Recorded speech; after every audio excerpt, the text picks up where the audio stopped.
talaga. Pati ikaw, na-stranded dahil sa akin. Hindi lang naman ikaw stranded eh. Ako din. Tsaka hindi nyo naman po kasalanan yun. Alam yun, dapat po natin sisihin dito. Sa GPS. Mali-mali kasi yung tinuturo sa atin eh. Turn left, turn right. Yan tuloy. Maling turn tuloy tayo. Aksidente na nga tayo. Nakuha mo pa talaga magbiro eh, no? Kaysa naman po magmukmuk pa tayo dito. Tsaka para hindi ko na rin masyado maramdaman tong sugat. Sobrang sakit talaga eh. Talaga? Sobrang sakit ba? Hindi ka Oo, makakilos? sakit. Hindi mo na kaya? Kaya ko naman. Yung pala eh. Laban lang. Ang mahalaga buhay tayo. Yan. Sigurado ako yan yung dahilan kung bakit ka nanalo bilang kapitan. Nakita kasi ng mga tao na kaya mo maging positibo sa mahirap na sitwasyon. No? May swerte din. Yung tingnan nyo. Nahulog na nga ako. Pero nakaligtas pa rin ako.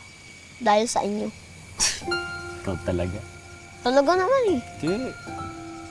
Swerte nga po sa Jorel na may tatay po siyang katulad niyo. Ay, dyan ako hindi sigurado. Hindi kasi ganyan tingin ni Joril sa akin eh. Biruin mo, isa lang naging anak ko. Pero sumablay pa rin ako.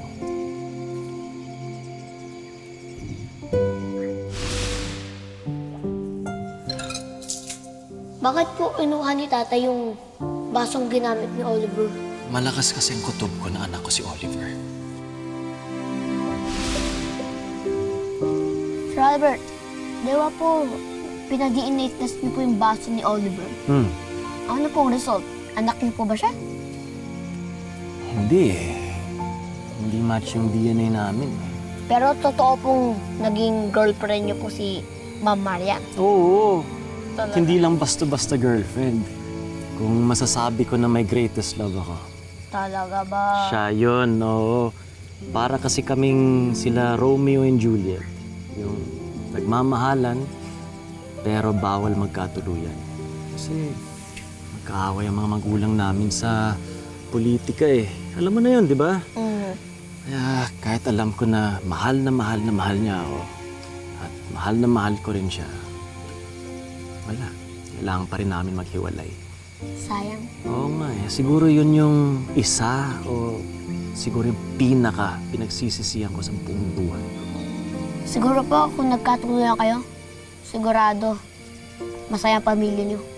Masaya din siguro maging anak ninyo. Sana. Hindi, paminsan-minsan, naalala niyo pa rin siya. Madalas. Madalaw nga ako sa puntod niya eh. At eto lang, na-discover ko na may naitago pala akong litrato sa kanya. Talaga? Oo, sandali. Saan ba yung wallet ko yan? Eto, tingnan mo.